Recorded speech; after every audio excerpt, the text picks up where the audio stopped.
अगर मैं आपसे पूछूं कि इस दुनिया का सबसे अमीर और पावरफुल इंसान कौन है, तो मोस्ट ऑफ द आंसर्स होगा जेफ बेजोस, बिल गेट्स या अमेरिका के राष्ट्रपति जो बाइडेन। लेकिन मैं आपसे कहूं कि इनमें से दुनिया का सबसे अमीर और पावरफुल इंसान कोई नहीं है, वो कोई और ही है जो दुनिया की सबसे पावरफुल कंपनी को रन करता है।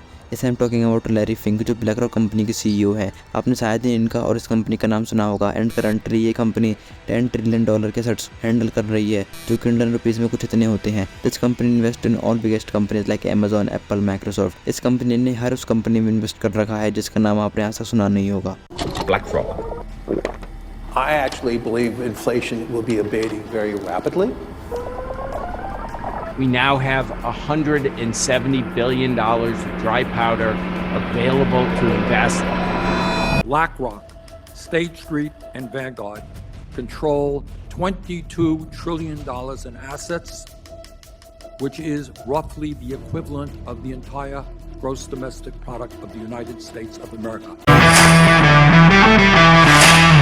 साल 1988 जब लैरी फिंक ने एक कमरे में बैठकर ब्लैक रॉक कंपनी की शुरुआत की थी, inspired by Blackstone, along with Robert S Kapito, Susan Wagner, Barbara Novick, Ben Golub, Hugh Frater, Ralph Schlosstein and Keith Anderson. लेकिन लैरी फिंक को इस कंपनी को शुरू करने का आइडिया आया था कुछ सालों पहले, इन 1983, जब Larry Fink first Boston company के सीईओ बन गए थे। और लैरी फिंक ने इस कंपनी की रेवेन्यू को $1 बिलियन से इंक्रीज कर दिया था। लेकिन उसी समय लैरी फिंक ने इस कंपनी को $100 मिलियन का लॉस भी करवा दिया, जिस वजह से इन्हें कंपनी में से निकाल दिया गया। और लैरी फिंक ने गुस्से में आकर अपनी खुद की कंपनी चालू करी, जो कि आज के समय में दुनिया की सबसे बड़ी और पावरफुल कंपनी है।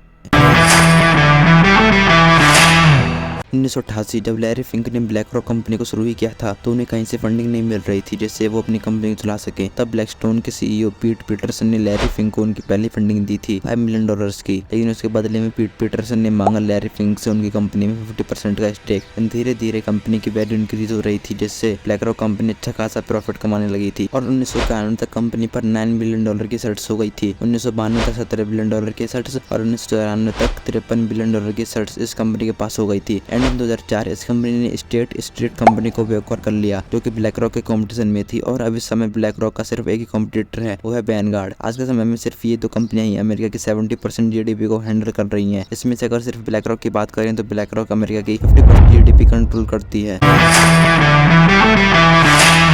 अगर आप दिन में 10 चीज यूज करते हैं तो उसमें से 7 चीजें ऐसी हैं जिसको ब्लैक रॉक ओन करती है। आप जहाँ तक सोच नहीं सकते वहाँ तक इस कंपनी ने इन्वेस्ट कर दिया है। अगर आप कहीं पर जा रही हो और आपने कैब बुक करी है तो आप ब्लैक रॉक को पैसा दे रहे हैं। अगर आपको भूख लग रही है और आपने खाने के लिए कुछ खरीदा तो आप ब्लैक रॉक को पैसा दे रहे हो। आप बोर हो रही हो और एंजॉय करने के लिए फोन चलाते हो तो फिर से आप ब्लैक रॉक को पैसा दे रहे हो। From agriculture, technology, food, real estate and यहाँ तक कि पेट्रोलियम तक में इस कंपनी ने इन्वेस्ट कर रखा है। ब्लैक रॉक और लैरी फिंक पावरफुल ऐसे ही नहीं कही जाती, इसके पीछे कई सारे रीजन है। चाइना एक ऐसा देश है जो किसी भी भारी कंपनी को अपने देश में नहीं घुसने देता, लेकिन ब्लैक रॉक ऐसी पहली कंपनी है जिसको चाइना की सरकार ने अपने देश में आने की परमिशन दी है। एंड ऐसा ही है यूएस गवर्नमेंट के साथ। अमेरिका में जब भी कोई क्राइसिस होती है तो यूएस गवर्नमेंट सबसे पहले ब्लैक रॉक को ही अपॉइंट करती है। ये एकमात्र ऐसी कंपनी है जो क्राइसिस ला भी सकती है और उसको सॉल्व भी कर सकती है। जैसे 2008 वाली क्राइसिस, ये क्राइसिस लैरी फिंक की वजह से ही आई और इसे लैरी फिंक ने ही सॉल्व किया था। एंड सेम कोविड-19 जब सब जगह ये महामारी फैल गई थी और लोगों के पास खाने तक के पैसे नहीं थे, तो इसी कंपनी ने उस क्राइसिस में यूएस गवर्नमेंट की मदद करी थी टू सॉल्व द प्रॉब्लम। तो अब आप सोच ही सकते हैं कि ये कंपनी कितनी पावरफुल है।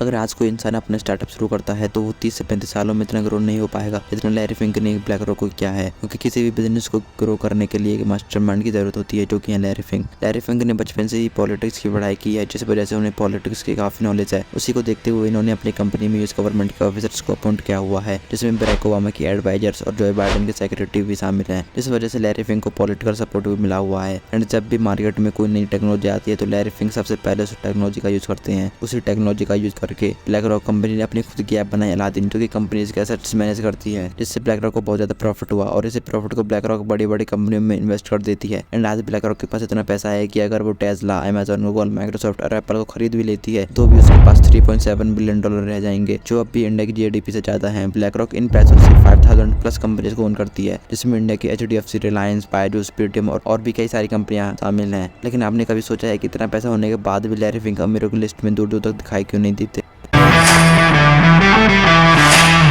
लैरी फिंक अमीरों की लिस्ट में इसलिए दिखाई नहीं देते क्योंकि असल में लैरी फिंक अमीर है ही नहीं। मतलब अमीर तो हैं लेकिन इतने नहीं कि वो एलन मस्क, जेफ बेजोस और बिल गेट्स जैसे लोगों को टक्कर दे सकें। ब्लैक रॉक में जितना भी पैसा है वो कंपनी का खुद का नहीं है, वो सब जनता का पैसा है। ब्लैक रॉक की असली इनकम इन्वेस्टमेंट, पेंशन फंड और रिस्क मैनेजमेंट से जनरेट होती है। इन रिचेस्ट पर्सन की लिस्ट में लोगों की नेटवर्थ देखते हैं जो कि लैरी फिंक की सिर्फ $1 बिलियन है। यानी कि अगर लैरी फिंक को पहले नंबर पर आना है तो अपनी नेटवर्थ का 200 टाइम्स ज्यादा कमाना होगा जब वो रिचेस्ट पर्सन की लिस्ट में आ पाएंगे। At the end of the video, अगर आपको ये वीडियो अच्छी लगी हो तो इस वीडियो को लाइक और चैनल को सब्सक्राइब जरूर करें। फिर मिलते हैं एक और ज़बरदस्त कंटेंट के साथ। धन्यवाद।